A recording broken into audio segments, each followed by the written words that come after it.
우리는 저들에 맞서 끝까지 싸워야 합니다. 그냥 도청을 비워주게 되면 우리가 싸워온 동안의 투쟁은 헛수고가 되고 수없이 죽어간 영령들과 역사 앞에 죄인이 됩니다. 이 새벽을 넘기면 기필코 아침이 옵니다. 오늘 우리는 패배할 것입니다. 이 자리에 남은 사람들은 살아남지 못할 겁니다. 그러나 내일의 역사는 우리를 승리자로 기억할 것입니다. 여러분들 살아남아 역사의 증인이 되어 주십시오. 내일부터는 여러분들이 싸워 주십시오.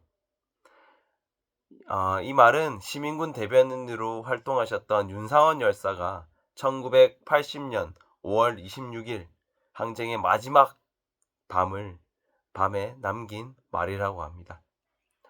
윤상원 열사는 71년도 전남대학교 정치외교학과에 입학해서 사실 윤상원 열사는 그때 당시에 누구보다 평범하게 외무고시를 준비를 하면서 대학 생활을 하셨다고 하는데요. 사실 우리처럼 그런 대학 생활을 하다 보면 그런 운동하는 사람들, 뭐 이런 사회적인 활동을 하는 사람들을 만나게 되죠. 뭐랄까 서인누나 이런 사람들이지 않을까라는 생각이 드는데 그 윤상환 열사도 김상윤이라는 전남대 학생운동을 하셨던 분을 만나고는 윤상환 열사의 삶이 조금 바뀌게 됩니다. 그때 당시에 금남로라는 우리가 앞으로 행진하면서 걸어갈 그 금남로에 녹두서점이라는 곳이 있었는데요. 그 5.18 사적비가 있는 곳이기도 합니다. 그래서 5.18 상징하는 그런 서점에 전 윤상환 열사가 자주 가면서 거기서 민주 인사들이 모여서 토론을 하기도 했다고 합니다. 하지만 이 윤상환 열사는 6남매 장남, 어마어마하죠. 이 집안의 기둥 역할을 해야 됐기 때문에 부모님의 기대 이런 것도 엄청 컸다고 해요. 그래서 집을 먹여야 살려야 된다는 그런 책임감으로 대학 졸업 후에 바로 서울에 있는 주택은행으로 취직을 하시게 됩니다. 그때 주택은행이라고 하면 지금의 뭐 KB국민은행 정도로 생각해 주시면 될 것 같고요. 그 정도로 안정적인 직장이었다고 보시면 될 것 같습니다. 하지만 78년도 광주에서 정말 활발하게 벌어졌다고 했죠. 민주화 운동이. 그래서 사실 이 윤상원 열사와 같이 대학 시절 때 함께 활동했던 지인들이 윤상원 열사를 만나러 서울까지 올라왔다고 해요. 그렇게 올라와서 광주의 78년 광주에서 일어나는 그 민주화의 운동 그런 상황들을 진짜 가감없이 다 이야기를 하셨다고 합니다. 그때부터 삶에 대해서 어떻게 살아야 될지에 대해서 윤석열 열사는 정말 치열하게 고민을 하셨다고 해요. 나는 돈을 벌면서 안락한 삶을 살 것인가? 아니면 그들과 함께 하면서 살 것인가? 라는 그 치열한 고민 끝에 정말 힘든 결심이었을 텐데 결국에는 회사를 그만두고 광주로 내려오시게 됩니다. 그 광주로 내려온 윤상원 열사는 아까 박관현 열사 설명들을 좀 드렸던 것처럼 들불야학 노동자들의 교육을 전담했었던 그 들불야학에 함께 활동을 하시면서 바로 박기순이라는 열사 분의 제안으로 활동을 하시는데 그 박기순 열사 이름을 꼭 기억해 주세요. 그 열사는 윤상원 열사는 그 들불야학에서 일반 사회 과목을 가르쳤다고 하고요. 그러면서 광주공단 노동자 실태조사도 하면서 박관현 열사를 만나기도 하죠. 그러다 5.18 광주민주화운동이 일어나자 윤석열 열사는 가장 앞장에서 활동을 하셨다고 해요. 그리고 5월 22일 계엄군이 물러가고 해방 광주가 되자 가장 필요한 일이 무엇인가 이렇게 찾아서 하셨다고 하는데 그때 당시에 언론 역할이 가장 중요했다고 해요. 그 5.18 항쟁의 일 알릴 수 있는 그런 일들을 윤상현 열사가 가장 주도적으로 하셨는데 그때 당시에 투사회보라는 걸 만들어서 광주 시내 시민들에게 배포를 했다고 합니다. 그리고 그 당시에 수습대책위원회라는 게 만들어지게 됩니다. 그때 뭐 시민, 종교, 사회 여러 사람들이 모여가지고 이걸 어떻게 할 것인가에 대한 이야기들을 좀 했었는데 그때 일부 수습위원들이 무기 반납을 하고 투항해야 된다. 뭐 이런 이야기들을 조금씩 하게 됩니다.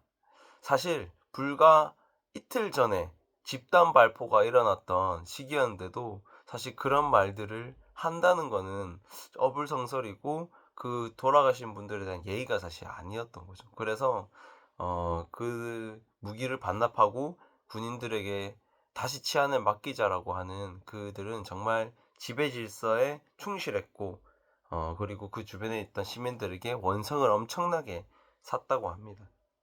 그래서 윤상현 열사를 비롯한 청년들은 무기 투항 절대 안 된다. 투항행위다. 이렇게 하면서 계양군들의 총칼에 돌아가신 분들을 생각하면서 끝까지 싸워야 된다라는 목소리를 냈고 결국에는 새로운 수습대책위원회가 탄생하게 됩니다. 그리고 그 수습대책위원회 도청 항쟁지도부의 대변인 역할을 윤상현 열사분이 맡아가셨다고 했는데요. 5월 26일 진압 하루 전날 윤상현 열사는 기자들을 모아가지고 기자회견을 하게 됩니다. 그때 외신 기자도 있었다고 하는데요.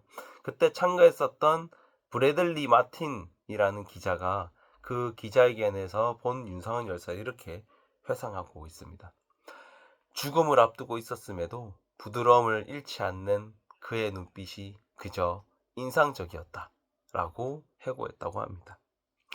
5월 27일 계엄군이 들어온다라는 소식이 시민군들에게 전달되게 되면서 사실 도청에 남아있던 이 시민들과 어린아이는 다 돌아가라고 이야기를 합니다. 그러면서 제가 앞서 얘기를 했었던 이후에 맞서 싸워달라. 우리가 도청에서 끝까지 싸웠다는 걸 기억하고 이후에 끝까지 싸워달라라는 그런 이야기들을 하면서 내보내고 결국에는 도청의 120여 명 정도 함께 싸우면서 오늘 우리는 패배할 것입니다.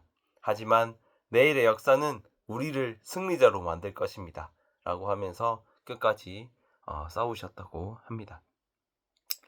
네, 그 이후에 윤상원 열사를 잊지 않고 찾았던 사람들이 82년도에 윤상원 열사를 찾아서 제가 아까 이름 한 명 기억하라고 했죠. 박기순이라는 들불약을 윤상원 열사에게 제안했던 그 박기순 열사와 함께 영혼 결혼식을 맺어주게 됩니다.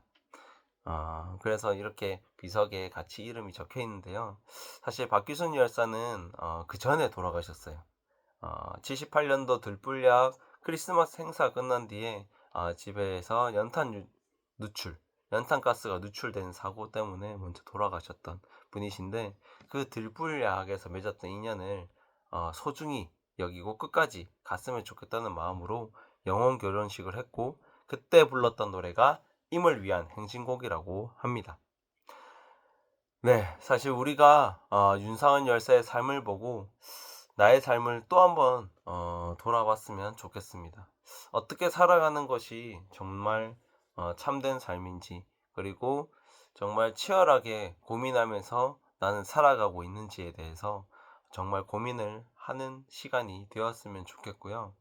사실 우리가 뭐 알바에 과제에 자격증 공부에 이런 거에 정말 치여서 살아가고 있는데 어, 우리가 성인이고 앞으로 나의 삶을 책임지는 사람으로서 나는 어떻게 살아가야 행복하게 살아갈 수 있는지 이런 것들을 저는 이 열사분들 한 분 한 분의 삶을 통해서 꼭 잘 느끼셨으면 좋겠다라는 생각이고요. 그런 고민들을 이후에 뭐 뒤풀이 자리라든지 사람 선배 후배들 함께 다니면서 이야기도 많이 했으면 좋겠습니다. 그래서 나는 이 사회에 무엇을 기여하며 살아갈 것인지를 함께 고민해 보면서 윤상환 열사와 박기순 열사 영혼 결혼식에서 불렀던 임을 위한 행진곡 함께 부르면서 제창하면서 별명을 마무리하도록 하겠습니다.